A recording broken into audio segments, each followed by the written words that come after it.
پاکستانی بڑے پریشان ہیں, ویزے شیزے نہیں مل رہے, تو اس کو اس سے جوڑا جا رہا ہے کہ یہ والے لفٹ نہیں کر رہے. دیکھیں جو ہمارے پاکستانی وہاں جا کے پھر جواب آپ کو صحیح ملا, ویسے ہی کام ہر بندے کو پتا ہے کہ وہاں جا کے جو ہمارے پاکستانی کر رہے ہیں. یہ گلا پاکستان سے نا سعودی عرب کو بھی ہے کہ بھکاری یہ تو عراق کو بھی ہے, عراق کو بھی ہے, ریلیجس پلزم وہاں جا کے کیا کرتے ہیں, یہاں سے بھکاری جاتے ہیں.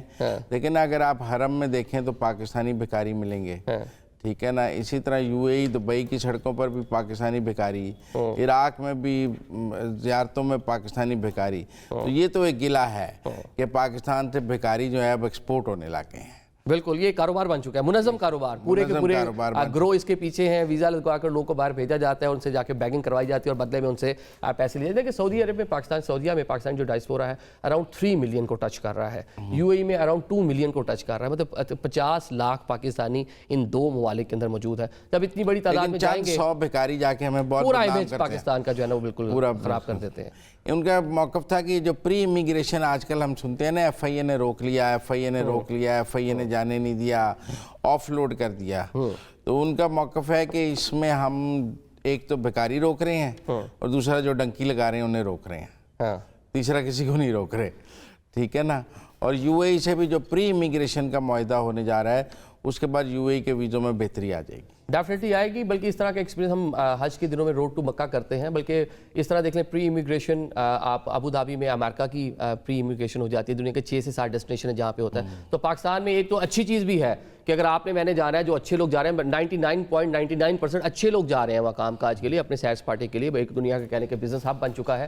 لیکن وہ جو 0.01% ہے, چلیں وہ یہیں پہ پاکستان میں ہی ان کو روک لیا جائے گا کہ وہاں ان کو آگے نہ جائے. اور ہمارے لیے آپ کے لیے اچھی چیز ہے کہ وہاں پہ جا کے اور پاکستان کے درمیان جو لوگ یہ کہہ رہے ہیں کہ کچھ سرد میری ہے, ایسا نہیں ہے. بالکل آج بھی ویسی برادرانہ تعلقات اور ایک کہنے کے جو اسٹرانگ. ویسے وہ آئے تھے, وہ انڈیا تو 1.5 گھنٹہ ہی رہے, 3 گھنٹے. پاکستان میں تو وہ 2 دن شکار کھیلتے رہے, وہ اپنا جو شکار کھیلتے, اور پھر شکار پہ فیلڈ مارشل بھی ان کے ساتھ گئے شکار پہ. پھر اس کے بعد شہباز شریف بھی گئے, یہاں بھی بات ہوئی. اور انڈیا سے بھی کوئی معاہدہ نہیں ہوا, لیٹر آف انٹینٹ ہوا ابھی. لیکن نا جب پاکستان سعودی عرب گیا تھا تو ہمارا معاہدہ ہو گیا تھا. ایسے جب اسٹیٹ وزٹس ہوتے ہیں, جب ہیڈز آف دی اسٹیٹ جاتے ہیں, تو تب تک ساری بات چیت طے ہو گئی ہوتی ہے. Heads of the states letter of intent کے لیے تو نہیں جاتے ہیں. بالکل آپ بجا فرما رہے ہیں. لیکن آگے چل کے مظلم اس طرح ہو سکتا ہے کہ پاکستان نے سعودیہ اور ایران کے مابین ماضی میں حالات کشیدہ رہے, وہاں پہ سفارتکاری اور دونوں کنٹریز کو قریب لانے کا ایک کلیدی رول پلے کیا, اور پھر بعد میں حالات بہتر بھی ہوئے. تو ہوپس ہو کہ بھی لیٹر آف انٹینٹ جو ہے یہ یہیں پہ رک جائے گا. پاکستان کی جو سفارتکاری ہے یہاں پہ ورک کرے گی. اگر کوئی معاہدہ ہونا ہوتا تو اس دن ہو جاتا. اگر لیٹر آف انٹینٹ ہوا ہے تو اس کا مطلب ہے چیزیں طے نہیں ہیں. ٹھیک ہے نا. اور اب کو اتنی پریشان ہونے والی بات بھی نہیں ہے پاکستان کے لیے. اچھا یہاں پہ ایک اور بڑا سوال پیدا ہوتا ہے. اکثر لوگ بات کرتے ہیں کہ جو جی سی سی کنٹریز ہیں, 6 ممالک ہیں, سعودی عربیہ ہے, بحرین ہے, قطر ہے, عمان ہے, کویت ہے, اور آپ کو مطلب 6 یہ کنٹری سارے بن جاتے ہیں. تو یہ 6 کے 6 ممالک یہاں پہ ان کی ویلیوز سیم ہے, یہاں پہ پولیٹیکل سسٹم سیم ہے, ان کی اسٹرانگ ٹائز ہیں, آپس میں بارڈر شیئر کرتے ہیں, بڑے اچھے مراسم ہیں. لیکن پچھلے کچھ ٹائم میں ہم نے دیکھا کہ وہاں پر بھی اندر کچھ نہ کچھ مسائل سامنے آ رہے ہیں. جی سی سی میں مسائل آ رہے ہیں, جی سی سی میں کافی مسائل آ رہے ہیں. اور وہ جو مسائل ہیں وہ آگے خطے کی سیاست کس طرف جائے گی اس کو ڈیفائن کریں گے. کیونکہ اگر جی سی سی ٹوٹ جاتا ہے یا عربوں میں اختلاف ہوتا ہے تو پھر سرٹنلی دنیا میں ایک معاشی عدم استحکام بھی آئے گا. کیونکہ پیٹرو اکانومی بہت اس پر ڈیپینڈ کرتی ہے, اور بھی چیزیں کافی اس پر ڈیپینڈ کرتی ہیں. تو اگر عربوں کے درمیان اختلافات سامنے آتے ہیں تو یقیناً اس سے دنیا کی معیشت پر اثر پڑے گا. ڈیفینیٹلی. اور جو عربس کے بارے میں تو یہ کہا جاتا ہے کہ اگلا جو یورپ ہے یہ ریجن بنے گی. ایم بی ایس نے ایک سمٹ پہ بولا تھا کہ ہم مل کے اگلا یورپ, آپ اور ہم ملے ہوں گے. تمام جو مسلم سربراہ نیچے بیٹھے ہوئے تھے سب نے کھڑے ہو کر کلیپ بھی کیا, اس کو بڑا ویلکم بھی کیا تھا ماضی میں. لیکن اب آپس میں اختلافات ہو گئے نا, تو وہ اکٹھے مل کے یورپ بنانے والا ریجن, لیکن شاید مجھے لگ جائے ٹھیک ہو جائیں گے. قطر کے ساتھ بھی کچھ اس طرح کے چند سال پہلے معاملات ہوئے تھے, لیکن ماضی میں ہم نے دیکھا کہ وہ بھی ساری چیزیں سیٹل ڈاؤن ہو گئی تھیں اور دونوں ممالک کے جو مراسم تھے وہ بہتر ہو گئے تھے. تو سعودی عربیہ کا اس میں رول کلیدی ہے. میرا نہیں خیال کہ کسی بھی صورت یہ جو یو اے ای ہے یہ بغیر سعودی عربیہ کے اس طرح سے سولو آگے بڑھ بھی سکے گا. اور یہ جی سی سی کنٹریز جس طرح ان کا کلچرز اور پولیٹیکل سسٹم ہے, میرے خیال سے یہ جو چھوٹی سی چیز. اچھا, افغانستان پر بھی تفصیلاً بات ہوئی. بالکل. اور افغانستان کے ساتھ سے ٹیررزم پہ آنے کی بھی بات ہوئی, اور ٹیررزم ایکسپورٹ ہونے کی بھی بات ہوئی. اور ایسا لگتا ہے کہ پاکستان اور افغانستان کے درمیان ابھی کوئی بریک تھرو نہیں ہے. وہ بظاہر نظر بھی آ رہا ہے, ایک سرد مری ہے. آپ کا بارڈرز جو ہیں وہ بند ہیں, آپ کے تعلقات انتہائی نچلی سطح پہ آ اور چکے آج ہیں, کی جو بریفنگ امیدیں تھیں میں پاکستان کو پوری ہوئی نہیں. ویسے آج کی بریفنگ میں ہمیں کوئی ایسا تاثر نہیں ملا جس کے نتیجے میں ہم یہ کہہ سکیں کہ پاکستان اور افغانستان کے درمیان کوئی تعلقات بہتر ہونے جا رہے ہیں. بلا شبہ آپ بجا فرما رہے ہیں, کوئی ایسا تاثر نہیں ہے. وہاں سے جو ٹیررزم ایکسپورٹ ہو رہا ہے اس پر بڑی تفصیلاً بات ہوئی ہے, اور کہا جا رہا ہے کہ افغانستان سے پاکستان میں ٹیررزم ایکسپورٹ ہو رہا ہے اور اس کو کسی صورت برداشت نہیں کیا جائے گا. دیکھیں, یہ صرف پاکستان نہیں کہہ رہا, افغانستان 6 ممالک کے ساتھ بارڈر شیئر کرتا ہے.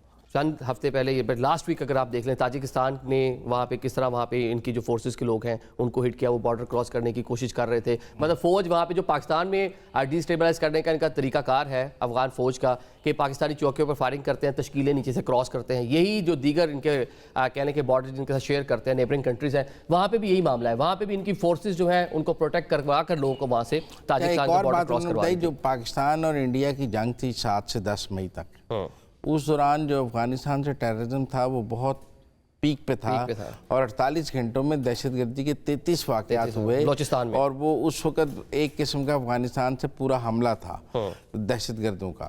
تو اس کو بھی پاکستان کی سیکورٹی فورسز اپنے اوپر حملہ ہی تصور کرتی ہیں, اور ان کا خیال ہے کہ ایک طرف سے انڈیا نے حملہ کیا ہوا تھا, ایک طرف سے افغانستان نے بذریعہ ٹیررزم حملہ کیا ہوا تھا.